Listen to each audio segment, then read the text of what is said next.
Hello guys, ഗബ്രീനെ Apsara വന്ന് ഉപദേശിക്കുകയാണ് guys. എന്താണെന്ന് വെച്ചാൽ അപ്സര പറയാണ്, നിങ്ങൾ എന്ത് റിലേഷനിലും ആയിക്കോട്ടെ അതൊന്നും എനിക്കറിയണ്ട. അമ്മ സത്യം എനിക്ക് അതിനെക്കുറിച്ച് പറയാനും അറിയത്തില്ല. നിൻ്റെ അടുത്ത് എനിക്കൊരു കാര്യം പറയാനുള്ളതെന്ന് വെച്ചാൽ നീ നല്ലൊരു ഗെയിമറാണ്. അതുകൊണ്ട് നീ ഈ കാര്യം ഓർത്തിട്ട് ഇതിൻ്റെ പേരിൽ മറ്റുള്ളവർക്ക് അടിക്കാൻ വേണ്ടി, നിന്നെ എടുത്ത് അടിക്കാൻ വേണ്ടി നീ ആയിട്ടൊരു വടിയെടുത്ത് അവർക്ക് കൊടുക്കരുത്. ഒറ്റയ്ക്ക് നിന്ന് കളിക്കേണ്ടടുത്ത് ഒറ്റയ്ക്ക് നിന്ന് തന്നെ കളിക്കണം എന്നും പറഞ്ഞ് അപ്സര ഗബ്രീനെ ഉപദേശിക്കുകയാണ്. അപ്പം ഗബ്രി, ഞാനിവിടെ വന്ന ദിവസം തൊട്ട് ഒറ്റയ്ക്ക് നിന്നാണല്ലോ കളിച്ചിട്ടുള്ളത്. അപ്പം അപ്സര പല സമയത്തും അവൾക്ക് അവളെന്ന് പറയുമ്പോൾ ജാസ്മിന് പല സമയത്തും ജാസ്മിന് അഭിപ്രായം പറയേണ്ട ഇടത്ത് നീ കയറി പറയുന്നുണ്ട്. നീ അഭിപ്രായം പറയേണ്ട ഇടത്ത് ജാസ്മിൻ കയറി അഭിപ്രായം പറയാം. അതായത് അവർ രണ്ടുപേരും അങ്ങോട്ടും ഇങ്ങോട്ടും കയറി അഭിപ്രായങ്ങൾ പറഞ്ഞുകൊണ്ടേയിരിക്കും. ഗബ്രി, അതിവിടെ നമ്മൾ മാത്രമാണ് ചെയ്യുന്നത്, ഞാനും ജാസ്മിനും മാത്രമാണ് ഇങ്ങനെ അഭിപ്രായം പറയുന്നത്.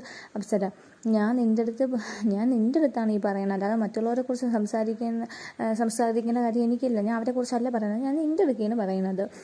ഗബ്രി പറയുന്നത്, ഇവിടെ ഞങ്ങളെ കുറ്റപ്പെടുത്തുന്ന പോലെ വേറെ ആരും ഇത് ചെയ്യുന്നില്ല. നമുക്കിഷ്ടമുള്ള ഒരാൾ മറ്റുള്ളവർ വേറൊരാൾ അറ്റാക്ക് ചെയ്യുമ്പോൾ നമ്മൾ നോക്കി നിൽക്കാൻ പറ്റും. നമ്മൾ ഉറപ്പായിട്ടും അതിനെതിരെ റിയാക്ട് ചെയ്യും. അപ്പം സാർ അത് ശരി തന്നെ, റിയാക്ട് ചെയ്യും. ഗബ്രി റിയാക്ട് ചെയ്യും. അപ്പോൾ ഗബ്രി പറയാണ്, ഇവിടെ ഉള്ളവർക്കും പുറത്തുള്ളവർക്കും എന്ത് വേണോ പറയാം. ഞാൻ വീക്കായിട്ട് ഒരു സൈഡിലോട്ട് മാറിയിരുന്നാൽ, ഡ്യൂട്ടീസ് ഒന്നും ചെയ്യാതിരുന്നാൽ അവർക്കൊക്കെ ഇത് പറയാം. പക്ഷെ നമ്മൾ വന്ന സമയം തൊട്ട് ഇൻഡിവിജ്വലായിട്ടാണ് ഗെയിം കളിച്ചിട്ടുള്ളത്.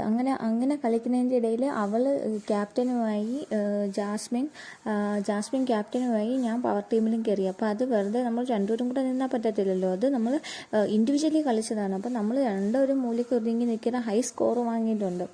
അത് ഇൻഡിവിജ്വലി നമ്മളത് കളിച്ചതാണ്. അപ്പോൾ അതൊന്നും അല്ല ഇവർക്ക് വേറെ ഒന്നും പറയാത്തതിനെ കൊണ്ട് ഇവർ ഈ കാര്യങ്ങളൊക്കെ എടുത്ത് വെച്ച് വീണ്ടും എന്നെ ടാർഗറ്റ് ചെയ്ത് പറഞ്ഞുകൊണ്ടിരിക്കുകയാണ്.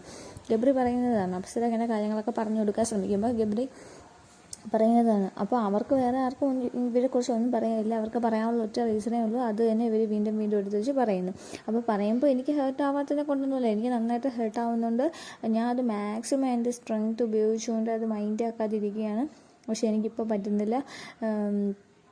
ഏതൊക്കെ സൈഡിൽ നിന്നാണ് അറ്റാക്ക് വരണതെന്നൊന്നും എനിക്കത് അക്സെപ്റ്റ് ചെയ്യാനും എനിക്കത് മനസ്സിലാക്കാനും പറ്റുന്നില്ല എന്നാണ് പറയുന്നത്. അപ്പോൾ ഗൈസ്, നിങ്ങൾ ചാനൽ മറക്കാതെ ഒന്ന് സബ്സ്ക്രൈബ് ചെയ്യണം, ഷെയർ ചെയ്യണം, കമൻറ്റ് ചെയ്യണം. അടുത്തുള്ള ബെൽ ബട്ടണും കൂടെ ഒന്ന് അമർത്തി പൊട്ടിച്ചേക്കണം.